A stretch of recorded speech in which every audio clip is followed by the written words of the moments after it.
जय हिंद सभी को। आज है मेरे क्लास का पहला दिन।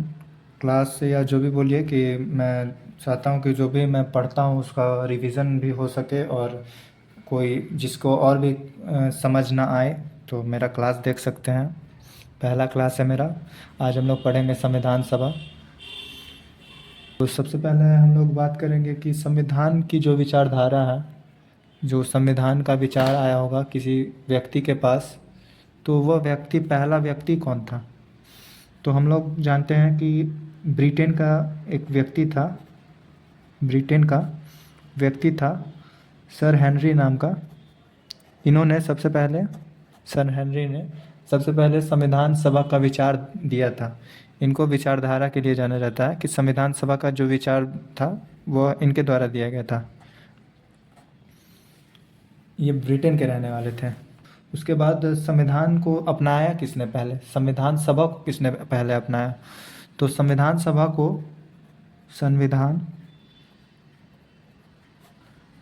संविधान सभा को अपनाने वाला वाला पहला राष्ट्र कौन सा था। तो इसमें हम लोग दो राष्ट्र के बारे में जानेंगे कि अमेरिका और फ्रांस। अमेरिका और फ्रांस, ये दो राष्ट्रों ने अपनाया था संविधान सभा को। सबसे पहले संविधान लागू नहीं हुआ, संविधान को बस संविधान सभा की विचारधारा को अपनाया गया था कि जब भी हमारा देश में संविधान की कोई बात होगी, देश को चलाने की कोई बात होगी, तो हमारे यहाँ भी वैसी व्यवस्था, संविधान सभा की व्यवस्था की जाएगी। अभी यहाँ लागू नहीं हुआ। तो दूसरा हम लोग जानेंगे कि यह भारत में संविधान सभा कब आया, भारत में कब लागू हुआ। तो भारत में सबसे पहले संविधान सभा की मांग किसने की थी। तो संविधान सभा की मांग सबसे पहले 1895 में बाल गंगाधर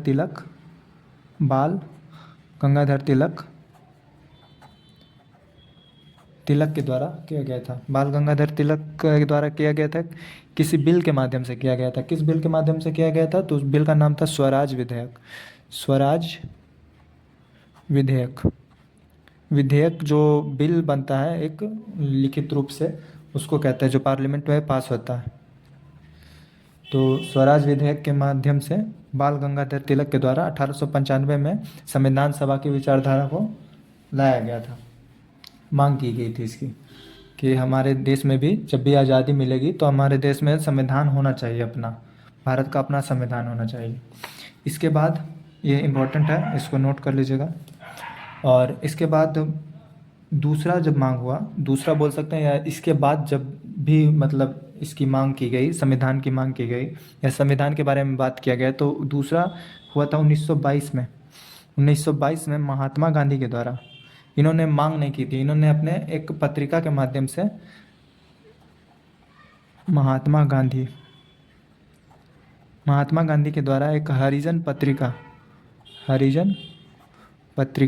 पत्रिका हम लोग कहते हैं, पत्रिका क्या बोलते हैं उसको इंग्लिश में, मैगजीन जो होता है पेपर में, छोटा मोटा जो भी होता है, मैगजीन एक रहता है, तो उसको कहते हैं पत्रिका, हरिजन पत्रिका। तो महात्मा गांधी उस समय हरिजन पत्रिका को लिखते थे। तो 1922 में हरिजन पत्रिका के माध्यम से महात्मा गांधी ने कहा कि भारत में जब संविधान बनाया जाएगा तो वह भारतीयों के इच्छा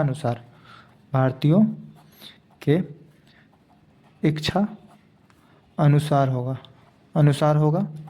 और भारतीयों के द्वारा लिखा भी जाएगा, भारतीयों के द्वारा लिखा जाएगा, भारतीय द्वारा। तो 1922 में हरिजन पत्रिका के माध्यम से कहते हैं महात्मा गांधी कि जब भी संविधान का निर्माण होगा तो वह भारतीयों द्वारा और भारतीयों के इच्छा अनुसार लिखा जाना चाहिए। इसके बाद वर्ष 1924 में 1924 ईस्वी में हमारे कांग्रेस के नेता मोतीलाल नेहरू, मोतीलाल नेहरू जी के द्वारा संविधान की मांग की गई। संविधान सभा की मांग की गई। संविधान सभा की मांग की गई 1924 में, किसके द्वारा? मोतीलाल नेहरू जी के द्वारा। मोतीलाल नेहरू जी के द्वारा मांग की गई थी। ये सब आप लोग लिख सकते हैं, वेरी वेरी इंपॉर्टेंट है। और इसके बाद हम लोग आते हैं 1934, वर्ष 1934 ईस्वी में। 1934 ईस्वी में एम एन राव के द्वारा संविधान सभा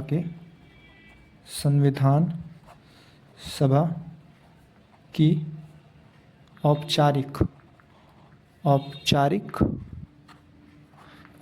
या इसे हम लोग आधिकारिक भी कहते हैं, औपचारिक या आधिकारिक मांग की गई, जो मतलब एक सटीक रूप से होता है। औपचारिक या आधिकारिक हमारे हित में है, अधिकार में है, तो आधिकारिक रूप से मांग की गई थी 1934 में एम.एन. राव के द्वारा। इसके बाद वर्ष 1947 में, वर्ष 1937 बोल दिया मैंने, लेकिन 1937 में कांग्रेस हर साल अपना एक अधिवेशन करता था। अधिवेशन को आप मीटिंग कह सकते हैं, मीटिंग होता था कांग्रेस का हर वर्ष। तो कांग्रेस के 1937 के मीटिंग जो कहाँ हुआ था? फैजपुर कहाँ है? महाराष्ट्र में है। ये महाराष्ट्र में एक गांव है फैजपुर। तो ये पहला गांव का मीटिंग था जिसे हम लोग अधिवेशन कहते हैं। तो फैजपुर अधिवेशन में इस संविधान सभा की मांग की गई। संविधान सभा की मांग की गई 1937 में फैजपुर अधिवेशन जो कांग्रेस का महाराष्ट्र में हुआ था, फैजपुर में, उनके द्वारा मांग की गई थी संविधान सभा की। इसके बाद यहाँ से तो हम लोग आगे बढ़ेंगे।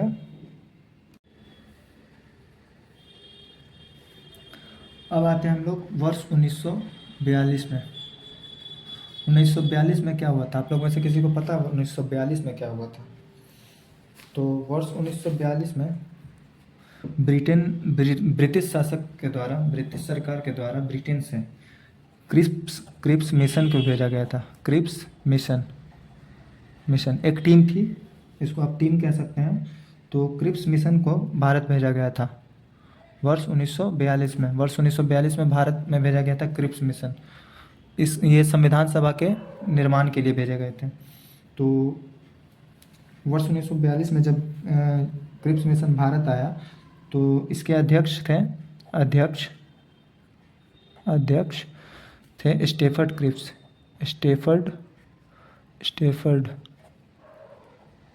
क्रिप्स। लिखने में थोड़ा बहुत इधर उधर हो जाएगा तो वो आप समझ जाएगा, स्टेफर्ड क्रिप्स लिखा हुआ। तो स्टेफर्ड क्रिप्स के आए थे शासक, स्टेफर्ड क्रिप्स के द्वारा अध्यक्ष थे। हाँ सॉरी, पहला क्लास है, थोड़ा नर्वस हूँ तो आप लोग समझ सकते हैं। इसके बाद स्टेफर्ड क्रिप्स के, तो इसको भारतीयों द्वारा अस्वीकार कर दिया गया था। भारत में जब आया ये तो अंग्रेज़ों ने वादा किया था कि मतलब हम आपको विश्व युद्ध के बाद वादा किया था कि हम आपको आज़ादी दे देंगे। और सभी को महात्मा गांधी के द्वारा और सभी नेताओं के द्वारा मतलब भारत के अधिकतर लोगों को युद्ध में भेज दिया गया इस वादे से कि हम आपको आज़ादी देंगे।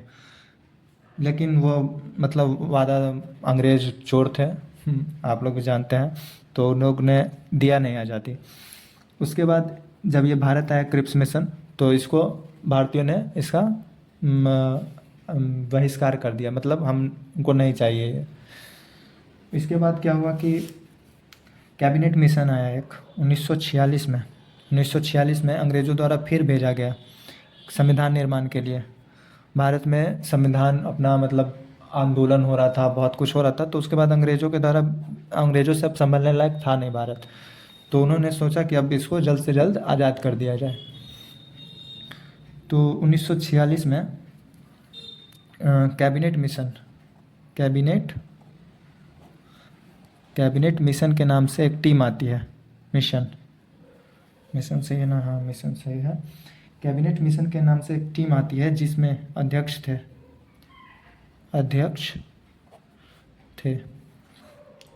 Pethick Lawrence Pethick Lawrence. तो पैथिक लॉरेंस अध्यक्ष थे इस कैबिनेट मिशन के, जो कि हमारे देश में संविधान सभा का निर्माण के लिए आया था। तो पैथिक लॉरेंस इसके अध्यक्ष थे और दो सदस्य थे। एवी अलेक्जेंडर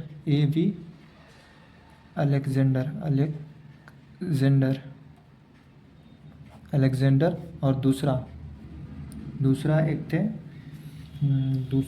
थे स्टेफर्ड क्रिप्स, यही वाले स्टेफर्ड क्रिप्स दोबारा में आए थे। तो इनको सदस्य के रूप में बनाया गया था, अध्यक्ष से हटा के सदस्य बना दिया गया था।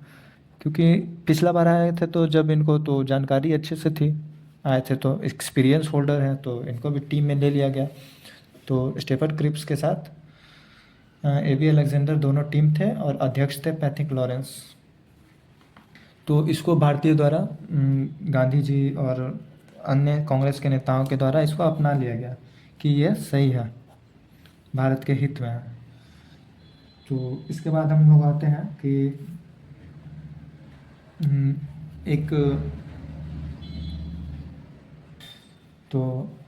इसके बाद कैबिनेट मिशन के द्वारा संविधान सभा का निर्माण किया गया। तो कैबिनेट मिशन के द्वारा जब संविधान सभा का निर्माण किया गया तो संविधान सभा में कुल सदस्य कितने थे? क्वेश्चन ये आता है कि संविधान सभा में कुल सदस्य कितने थे। तो संविधान सभा में कुल 389 सदस्य थे। 300 इसको क्या बोलते हैं, 79 90 जो भी बोलता है, 389 सदस्य थे। ये सदस्य भी बटे हुए थे, जैसे इसमें से 93 सदस्य देसी रियासत से थे। देसी रियासत से ये अपना राज्य, मतलब अपना राजा लोग थे, तो ये अपना राजा से पद से नहीं हटना चाहते थे। तो ये लोग किसी में शामिल नहीं हुए। मतलब जब शामिल किया गया, भारत को इकट्ठा किया गया, छोटे छोटे राज्यों को मिलाकर एक राज्य का निर्माण किया गया, तो ये लोगों ने कहा कि हम अलग रहेंगे। देसी रियासत से 93 सदस्य चुने गए। इसमें 93 सदस्य देसी रियासत के हैं, बाकी 296 सदस्य ब्रिटिश भारतीय थे। ब्रिटिश भारतीय। ये ब्रिटिश भारतीय का अर्थ हुआ कि 11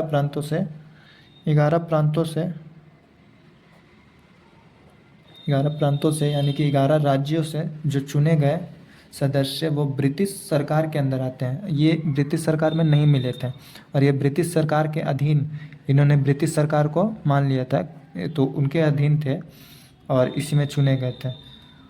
और इसमें 4 चीफ कमिश्नरी थे। ये 296, इसको भी 296 को बांट दिया जाए तो हो जाएगा एक 292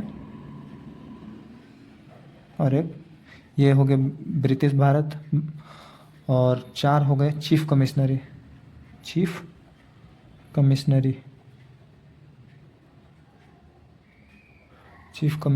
4 थे सदस्य, जो इन हेड कह सकते हैं, एक तरह से अध्यक्ष। ये 4 कहाँ से थे? तो ये 4 एक अजमेर से थे, एक थे आपको बलूचिस्तान, जो कि पाकिस्तान में पड़ता था, एक बलूचिस्तान से थे, और एक थे दिल्ली से थे,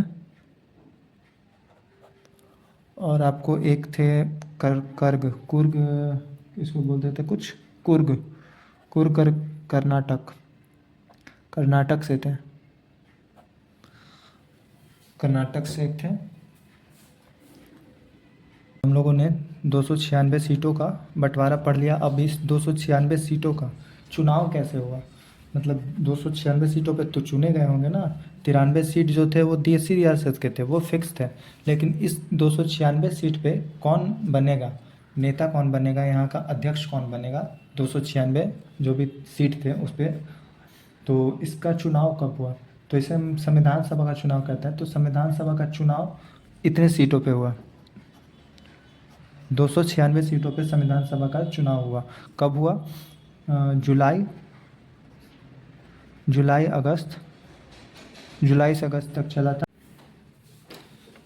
sorry for disturbance, but call आ गया था। और मेरा ये पहला क्लास है तो मैं फ़ोन से ही शूट कर रहा हूँ। कॉपी है ये, कॉपी पेन से इसी से शूट कर रहा हूँ। अभी मेरे पास है नहीं वैसा कुछ, और मैं अभी खुद तैयारी कर रहा हूँ। और पढ़ाना मेरा मकसद नहीं कि मैं पढ़ाऊँ, टीचर बनूँ, ये मेरा नहीं है। लेकिन जो खुद से एक लगता है ना कि कुछ करे ताकि मेरा ध्यान रहे, एक जगह पे ध्यान रहे, तो मैंने सोचा कि वीडियो बना लेता हूँ, क्लास वगैरह की वीडियोस बना के, उससे मेरा रिवीजन होगा। और साथ साथ जो कुछ बच्चे होते हैं कि उनको लगता है कि नहीं कोई हमारी तरह पढ़ाए, हमको अपने तरीके से पढ़ाए, तो समझने के लिए तो बहुत सारे टीचर्स हैं जिनसे मैं भी पढ़ता हूँ। मैं खुद स्टूडेंट हूँ, तो मैं भी किसी ना किसी टीचर से पढ़ता ही होऊंगा। तो ये है कि एक बस क्लास समझ लीजिए, पढ़िए। तो हम लोग कहाँ थे? हम लोग थे संविधान सभा का चुनाव। तो ये चुनाव हुआ था जुलाई अगस्त 1946 में, 1946 में हुआ था चुनाव। और कितने सीटों पे हुआ था? तो 296 सीट। लेकिन इसमें 4 सीट, इसमें 4 तो ये चीफ कमिश्नर के थे, 292 प्लस 4 बोलेंगे। इसमें 208 सीट कांग्रेस ले गया, कांग्रेस को मिली 208 सीट। और मुस्लिम लीग बड़ी पार्टी थी उस समय, तो मुस्लिम लीग को 73 सीट मिली। मुस्लिम लीग मुस्लिम लीग को 73 सीट मिली। बाकी जो अन्य सीट बची, इस 292 में से जो अन्य सीट बची वो 15 अदर को गई, अदर अन्य अन्य को गई। तो यहाँ तक हम लोगों ने पढ़ा। अब हम लोग पढ़ेंगे, कॉपी लग रहा है कि गंदा कर रहा हूँ मैं, लेकिन अब हम लोग आगे पढ़ेंगे कि इसमें एंग्लो इंडियन सदस्य जो थे, पहले एंग्लो इंडियन सदस्य, एंग्लो इंडियन यानी कि ब्रिटिश भारतीय सदस्य। इसमें आप लोगों ने पढ़ा होगा कि 500 पहले 545 सीटें थी, 545 सीटें थी संविधान सभा, कैबिनेट, जो भी है पार्लियामेंट में 545 सीटें थी, जिसमें से 2 एंग्लो इंडियन रहते थे लोकसभा में। सॉरी, अभी मेरे मतलब कन्फ्यूज़न में निकल गया। लोकसभा में पहले 245 सीटें थी, लेकिन अब 2 सीटें कम हो गई है। ये एंग्लो इंडियन सदस्य होते हैं, ये ब्रिटिश भारतीय, जो ब्रिटिश सरकार की तरफ से, मतलब ब्रिटेन से आके देश में रहते थे हमारे, उसे हम एंग्लो इंडियन कहते हैं। तो पहले एंग्लो इंडियन सदस्य कौन थे? संविधान सभा के पहले एंग्लो इंडियन सदस्य थे Frank Anthony, Frank Anthony Anthony Frank Anthony थे पहले संविधान सभा सदस्य, एंग्लो इंडियन सदस्य। फिर बात आती है कि पहले पारसी सदस्य कौन थे? पारसी एक होता है का रिलीजन ही होता है, धर्म। तो पारसी धर्म से, पारसी धर्म से पहले संविधान सभा के, संविधान सभा के पहले सदस्य सदस्य पारसी धर्म से संविधान सभा के पहले सदस्य कौन थे? तो ये पीएच मोदी थे, नरेंद्र मोदी नहीं भाई, पीएच मोदी, पीएच मोदी। पारसी से ये बड़ा आसान मुझे लगता है कि पी से पारसी और पी से पीएच, तो पीएच मोदी, आपको पारसी धर्म के पीएच मोदी ये नाम याद रहेगा। एंग्लो इंडियन, एंग्लो एंथनी, पहला लेटर देखो आप, एंथनी एंग्लो, पीएच पारसी। तो इसका नाम तरीका करने, याद करने का तरीका है, मैं ऐसे ही याद रखा हूँ, अभी तक भूला तो नहीं हूँ। अब आता है बात की आगे आ रहा हूँ, तो हम लोग इसमें थोड़ा पढ़ेंगे बाबा साहेब के बारे में। अब बाबा साहेब भीमराव अम्बेडकर, BR अम्बेडकर। अम्बेडकर संविधान का जनक कहा जाता है इन्हें। तो इनके बारे में हम लोग पढ़ेंगे कि बाबा साहेब भीमराव अम्बेडकर कहाँ से चुनाव लड़े थे। तो इनका सीट पहले सीट पूर्वी बंगाल से था। पूर्वी बंगाल, इनका सीट पूर्वी बंगाल से था, पहले यहाँ से चुने गए थे, पूर्वी बंगाल से। इसके बाद पूर्वी बंगाल तो हो गया आपको पाकिस्तान का भाग, पाकिस्तान में चला गया था ना बंटवारे के बाद। तो इनको ये सीट ना दे के, ये सीट से मतलब रद्द कर दिया गया इस सीट को, और इनको फिर मुंबई रेसिडेंसी, मुंबई रेसिडेंसी के मुंबई रेसिडेंसी के पूना से इनको, ये चुने नहीं गए थे, वहाँ चुनाव नहीं किया गया था, इनको वहाँ का बना दिया गया था, सीधा चुनाव नहीं किया गया था। वहाँ के जो थे सीट पे, उस सीट पे तो उनको हटा दिया गया था और इनको बना दिया गया था। मुंबई रेसिडेंसी के सीट पे उनको रिज़ाइन दिला के, और सीट ये BR अम्बेडकर की हो गई थी। तो यहाँ से चुनाव लड़े बाबा साहेब को, और हम लोग किस नाम से जानते हैं, तो बाबा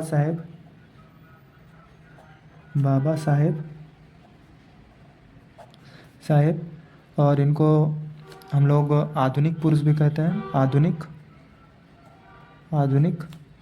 पुरुष। और हम लोग क्या कहते हैं इनको, संविधान का जनक, संविधान का जनक, संविधान का जनक कहता है। तो एक चीज़ आप लोग नोट कीजिएगा, नोट करके लिखिएगा, इम्पोर्टेंट है, वेरी वेरी इम्पोर्टेंट, कि महात्मा गांधी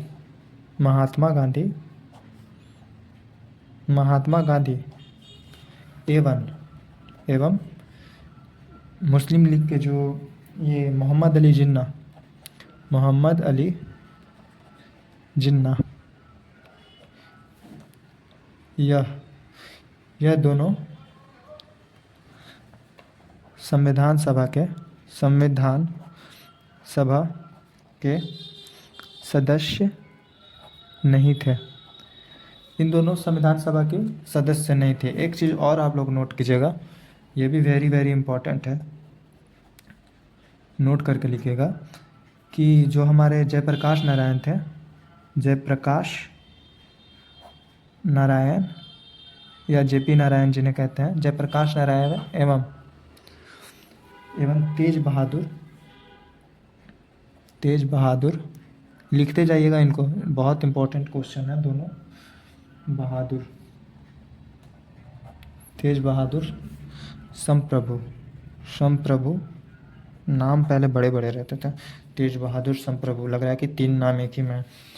तो तेज बहादुर संप्रभु, इन दोनों ने क्या किया था, इन दोनों को संविधान सभा में बुलाया गया था, लेकिन यह दोनों संविधान सभा को अस्वीकार कर दिए थे। संविधान सभा को अस्वीकार संविधान सभा की सदस्यता को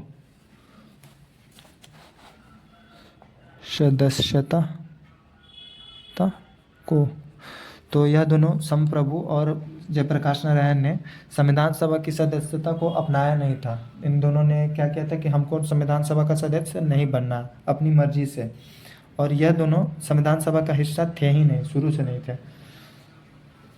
तो इसके बाद हम लोग पढ़ेंगे कि संविधान सभा की पहली बैठक, संविधान सभा का तो गठन हो गया कैबिनेट मिशन के द्वारा।